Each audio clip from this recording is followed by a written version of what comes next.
sehat.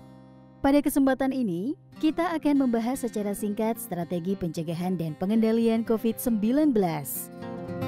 COVID-19 merupakan penyakit yang disebabkan oleh virus SARS-CoV-2 yang pertama kali dilaporkan di Wuhan, China pada bulan Desember 2019.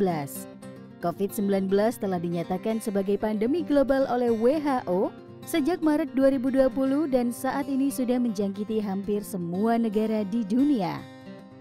Gejala penyakit COVID-19 sangat beragam, di antaranya demam, batuk, sesak nafas, nyeri tenggorokan, hilang indera perasa dan pembau, lemah, mata merah, diare, dan beberapa gejala lainnya.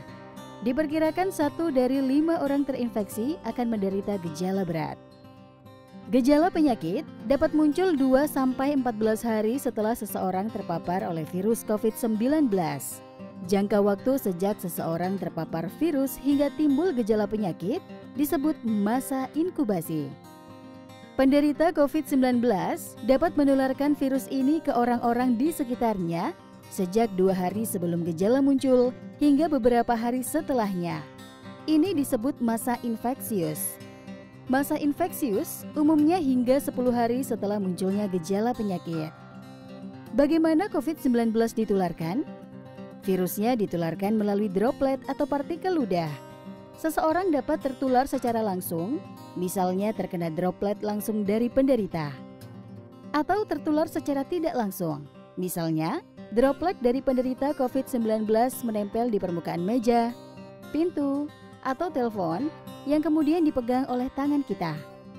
Kalau tidak cuci tangan, maka virus dapat masuk ke tubuh melalui mulut, hidung, atau mata.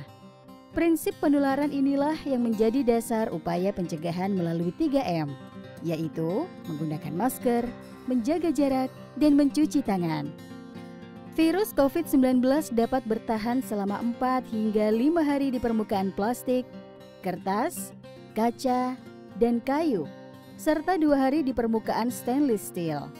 Oleh karena itu, kita harus rutin mendesinfeksi permukaan-permukaan yang sering disentuh dan selalu mencuci tangan menggunakan air dan sabun atau menggunakan hand sanitizer berbasis alkohol.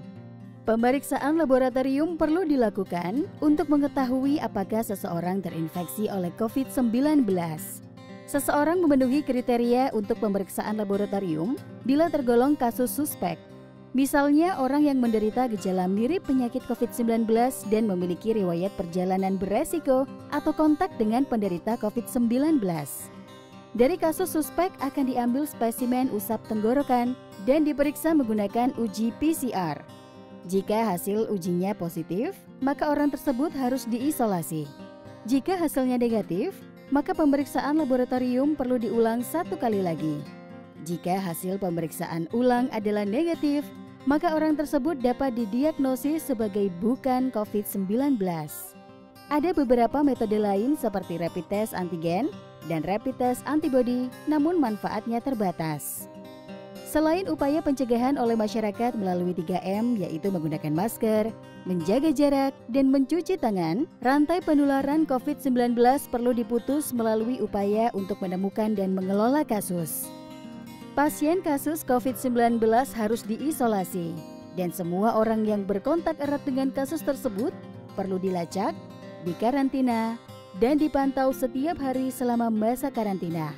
Ini adalah prinsip utama untuk memutus rantai penularan COVID-19. Hal ini memerlukan kerjasama yang baik dari semua pihak, baik pemerintah maupun masyarakat. Pada video selanjutnya, kita akan membahas dengan lebih lengkap apa itu pelacakan kontak dan bagaimana melakukannya.